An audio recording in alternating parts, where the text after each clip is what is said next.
What did you do with your first NBA check?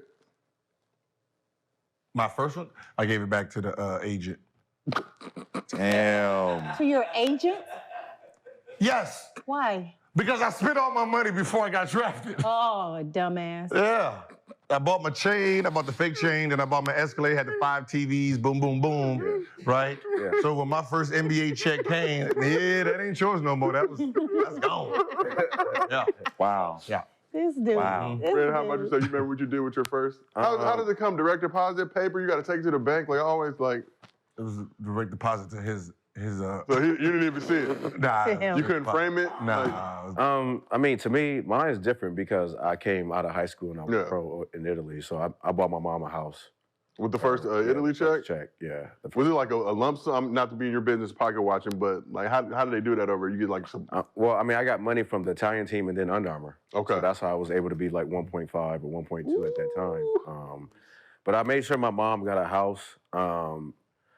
Was it a good thing? Wait, what? No. I mean, seriously, like, because like your first thing, like as a youngin' when you get in the league is like, yo, buy my mom a house, like buy. But I feel like I should have bought myself something first. Yeah. You know what I'm saying? Like at the end of the day, like, cause I'm the one that's, making this decision. And, that doesn't mean that I don't love my mom or like, my family or I don't appreciate it. It's just that, like, I think we get caught up in like, okay, when I get this first check, I gotta give it back to my family when it's like, well, you can get hurt next year. And then, like, so it's like, like if I could have reversed it, I would have bought myself something. Wait, does she still have the house? No. But that's probably why you feel like that. Maybe? Yeah, that. Possibly. And then, like I made people comfortable early in my life. Like at 18, 19, so I'm 18, 19, I don't have a father figure, like I'm trying to figure it out. And, your first thing is like, I gotta do for my mom. Like, my mom is the reason why I'm here. And it's like, well, yeah, but also like I'm the reason why I'm here. Yeah. Like, you know what I'm saying? So it's like just for youngins, it's just like, maybe you should buy yourself something first to make sure that you're stable, because you don't know what's going to happen in your career. Luckily, I was able to play 9 years and 11 years and buy yourself the house and let her lease it from you at a discounted rate. Or just buy the house and then lease something for your mom first until that money is able to build up. Like, but I think you should take care of yourself first. My shit is a little bit different.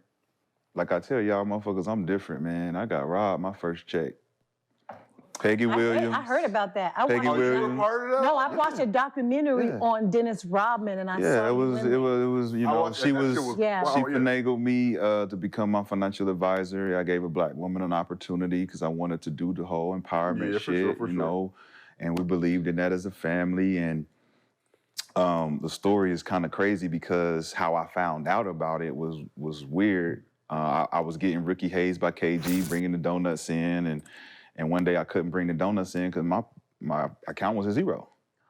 And this is before I had got paid. So I went in the locker room like, ticket. He's like, what the fuck the donuts at, motherfucker? I was like, man, I ain't got no bread. He's like, what the fuck you mean you an NBA player? You ain't got no goddamn bread. I ain't got no bread. So he was pissed at me. Whole practice wouldn't talk to me, none of this shit. And I told him, I'm like, man, I got robbed, bro. My financial advisor took all my bread. She set up a trust. She did all this shit with our bread, came in, wooed me and my mom and all us, believed in all this family shit. And it was about $350, something like that, $350, $400. And I remember just getting a call, like, yeah, man, Peggy got us. My agent, Jeff Swartz, told us, like, man, God, like, what the fuck you mean she got us? She got us. Now, for those who haven't seen the doc, I mean, grade A, like the grade A with the Ricky Williams shit. But she's still alive?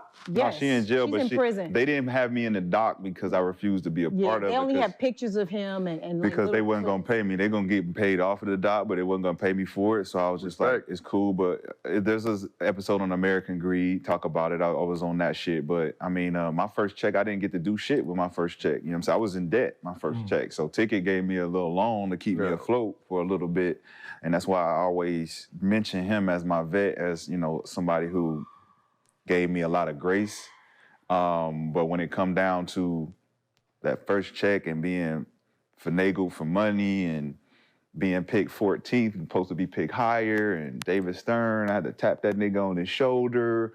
He wasn't paying attention, made the first mistake he ever made in the draft in 20 years. What did you do? My story goes beyond, you know. What did you do? No, I got picked 14th, and David Stern made a mistake and didn't shake my hand when I came on stage. Well, what do you mean he didn't shake your hand? He was looking over to the motherfucker. He was just. Where were you? I was on stage. Did you Nigga, put your hand out? I had to tap him on the shoulder, like, yo, what's up, my nigga? It's my time. This is my day. What are you doing? And did he shake your hand eventually? Yeah, he had to turn around and shake my hand. Why was he looking somewhere else? It was my moment. He never fucked up before and never fucked up again after that.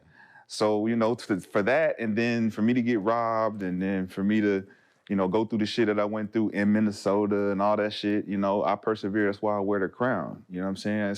It's a symbol of perseverance. It's a symbol of going through the bottom, rising to the fucking top. So niggas can't take this shit off my head. All right, so you went through all that, right?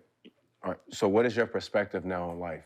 Like, you know what I'm saying? Like, everybody, like, you know, you caught a couple L's. We all catch some L's, right? We all have. All right, so, like, what is your perspective now? Like, you know what I'm saying? Like, how do you view life now and where you're at now in life? It's all about mentorship and giving back.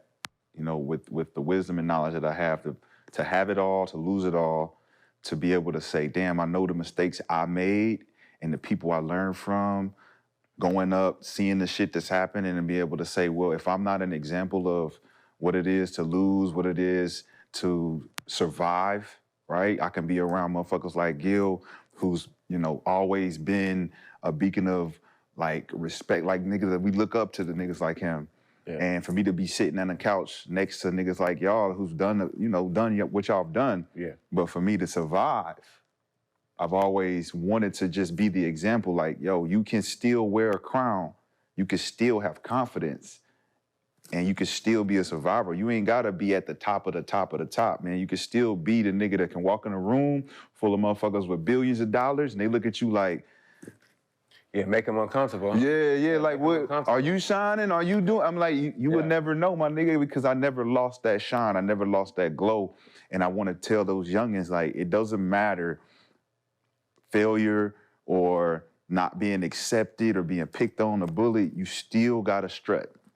So do you want more or like, so I heard you, like, when Gil was talking about, like, the money situation, right? Like, losing all the money, you were saying, like, you don't need all this money and this and that, boom, boom, boom. Like, so say, like, you do get 10 million, whatever, like, would you want more or are you content with life? Like, you know what I'm saying? Like, because me, I feel like you always want more, right? And I always want more. I don't feel like there's no limit. I feel like if whatever God is showing me, that means he's making me to the best ability that I can be, right? So, like, if is a certain amount of money or anything success makes you, like, will make you content and feel like, all right, I'm cool and I don't have to do much, or will you want more? That's a good question, because I've learned to have and appreciate the abundance that I've grown without things, to not have to depend on money to be the thing that makes me feel like I'm more.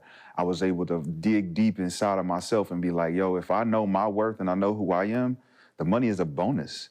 If I was to come up and get 20, 50, 60 million dollars, like, I would know what to do with that shit immediately. I would go back and help motherfuckers who have ideas, who've never got a second chance, third chance. Like, it's not about me going to live a life that I've never lived before. Like, I feel like during my 20s, I've done shit around big time motherfuckers that I don't really need to go reduplicate that shit.